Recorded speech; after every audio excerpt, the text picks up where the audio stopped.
Okay, it's 4:20, yo. I got my fuel in here. I put 2 caps worth of my little mouthwash measuring thing. And like I said, I swirl it around to get it coated on the felt. There's a little bit sitting at the bottom still.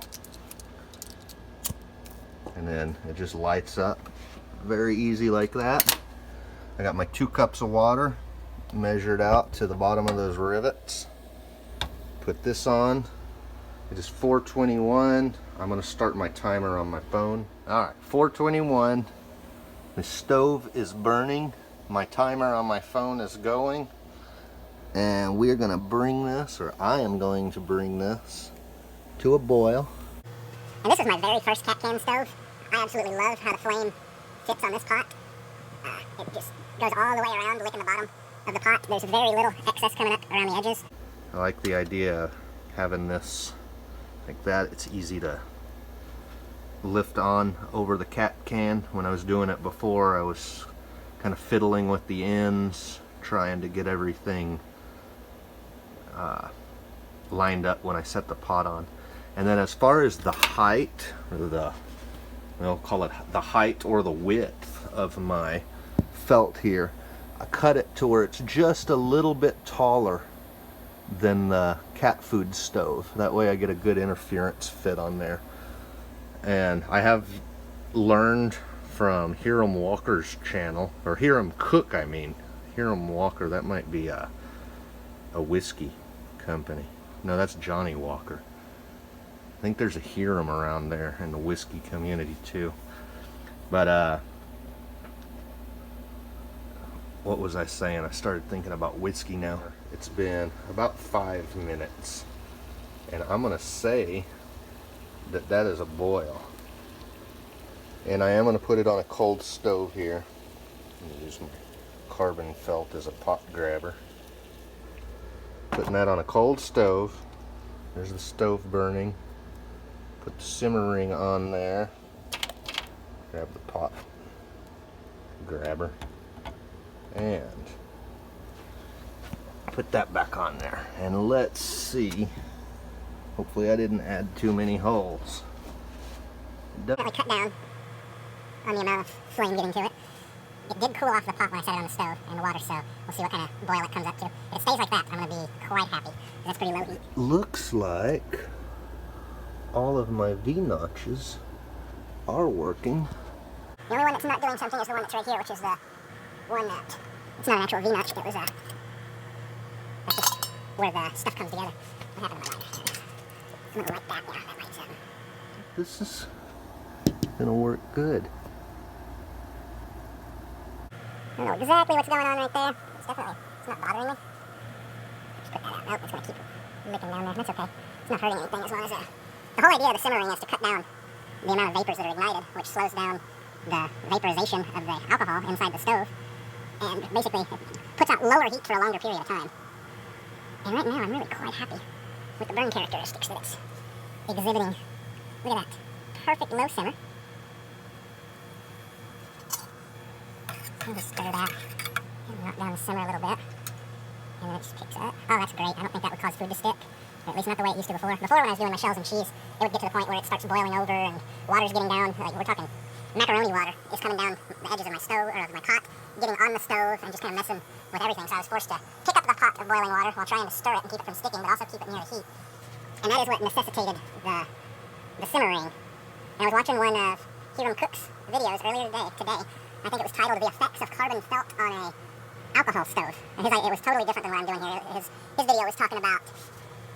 I was just thinking. I forgot to write down some times here, but that's okay. We're gonna go. It's 4:31 right there. It's been 10 minutes since I started the boiling. I forgot to write down what time I did the simmer ring. So it happens when I talk. But on Hiram Cook's video, it was he was talking about what happens if you put a little disc of felt over the stove and how it could keep the cold pot from causing the alcohol stove to go out. And the video is about 7 years old, but I wrote down in the comments section that I had an idea to make a simmer ring out of the carbon felt. And it seemed like such a good idea. I just went ahead and started cutting right now. I see how it looks like it's burning through. I hope it's not. I don't think it is. That's just where some vapors are coming through and igniting on the felt. This stuff shouldn't burn at all, ever. It will shrink. I was watching one of Hiram's videos of one of his stoves that he had for a long time. It had shrunk. The felt did, and so he had to add a little piece to it. So I try to oversize everything I do. That's why there's an overlap, if you noticed, on my inner wicking ring on the stove. I purposely left an overlap, that way it can shrink down. And one day I might cut it so it fits perfect after the shrinking process has occurred, but I think it all works just fine, so there's no need to mess with anything. And you can see there's a tiny little gap on one side, or is that a reflection? I think it's an actual gap there, which isn't, it's not hurting anything, but you can see that I tried to size the felt so that it fits just perfectly with the, well, it's a little bit taller than the top of my cat cam stove is the idea. And look at that, it's just simmering right away. Look at that, just a couple little bubbles. Ah, this makes me really happy. This is exactly what I wanted it to do. And I don't know what the effects of wind are going to be on the whole system. That's why part of my idea for the design of this felt is I can take that safety pin off and wrap it loosely around the pot. Open it up to where there's a window about that big. And basically this would act as my windscreen when it's not being used as a simmer ring. But when I'm using this as a simmer ring, I got this little bit of foil here that weighs, the foil weigh 8 grams, a third of an ounce. And that way when I get out into, yeah, I'm blowing on it and it tends to want to go out. But, uh-oh, it did go out. Relight it. Yeah, definitely gonna have to use the windscreen with the simmering. But after I relit it, got it burning right there. It's burning right there. It is burning right there. So it is a little wind sensitive.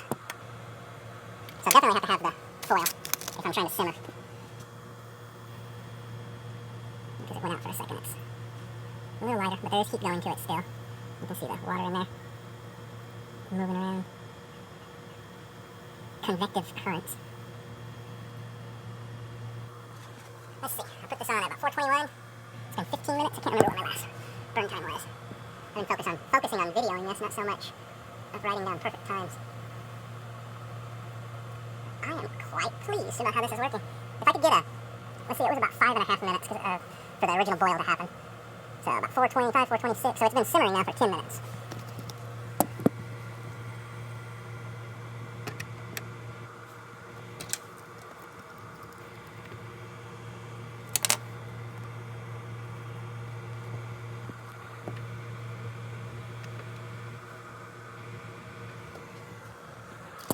Still saying that's doing what I want it to do.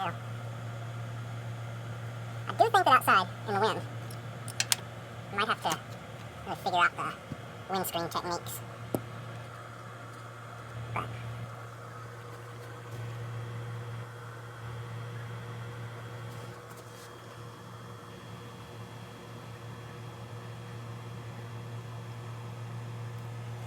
it's 4:38.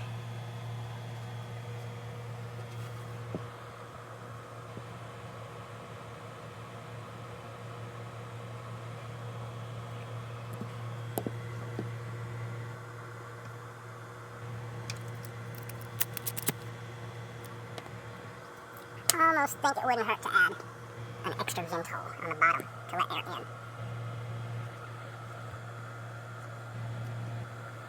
I think it might be burning out at this point. It is 4:39. Let me try. See if the vapors light. No, if the vapors don't light, that means it is out of fuel. I can still see a little flame in there. And that's the vent hole on the on the tomato paste can. It always seems to be the last place to go out. 4:40. It's probably, looks like it's done. I don't see any of those bubbles moving. So 20 minutes after lighting it. And then about 5 minutes for the boil. So I had 15 minutes of simmer time. Yeah, but see that little flash? I think that was the last hurrah. Bet you anything, that's the end of it. So what was it? 4:20 plus 5 minutes to boil. And it's 4:25. It's 4:41. It went out about 4:40. So it simmered for 15 minutes. And in total, that amount of fuel, 2 of these capfuls right here, 2 of those caps, burnt for 20 minutes. And I do believe that is plenty of time to cook my macaroni and cheese without having to rush and freak out and worry about anything.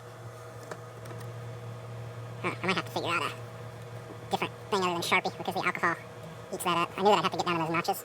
And this is all going to look, my skull and crossbones. It looks a lot sadder than most dead guys do. Yeah, I did pretty good on that, didn't I?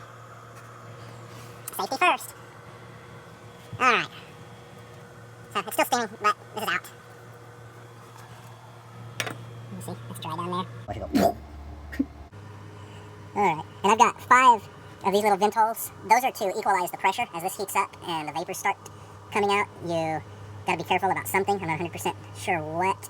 Oh, I guess if you don't have these vent holes, it'll start pushing the fuel up through the carbon felt and it can leak over the edge of the can. I believe that's what those are there for.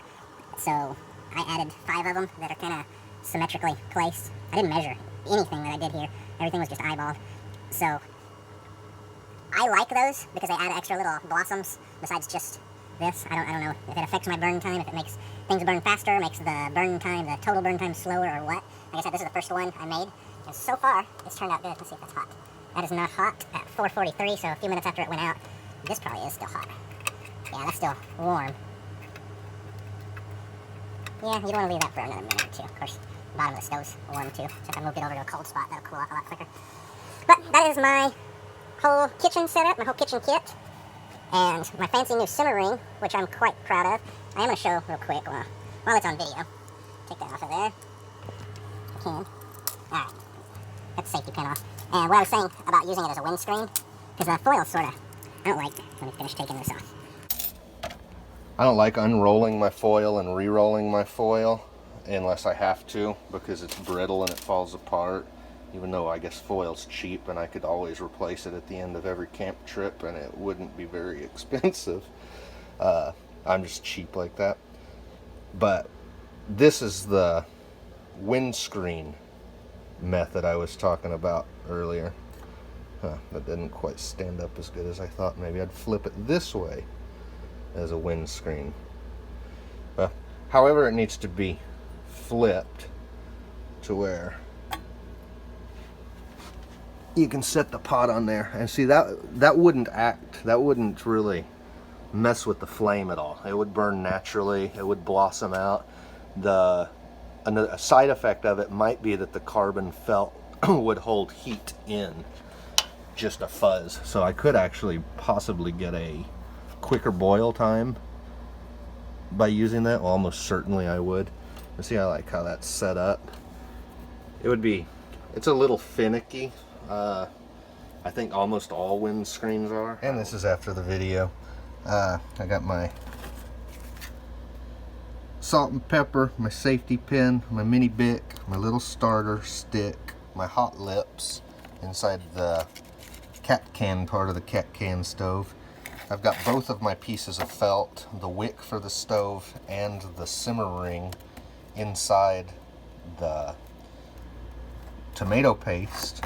And then this right here is my wax paper, newspaper, emergency fire starting stash of dry stuff. And then down there's my sugar, just in case. Sugar and salt and pepper are kind of my key essentials. And then of course my little spork and the aluminum windscreen, which we just found out was very necessary. That all goes in there. The lid goes on. It's supposed to. There, lid goes on. It even snaps in place. And then it all goes right there inside my cozy. The bandana goes on. I'll eventually tie that bandana on there. But then just to double check one last time, it's under 11 ounces for all that junk. Alright, just for comparison purposes, I've got my whole kit wrapped back up into its bandana. And I've got, turn on light, there you go. And I've got a fuel can that is almost full. It's been used a couple times, but for the most part it's pretty darn full. I don't know what I didn't weigh it. I didn't have a scale when I got that can. But that's 11.39 ounces.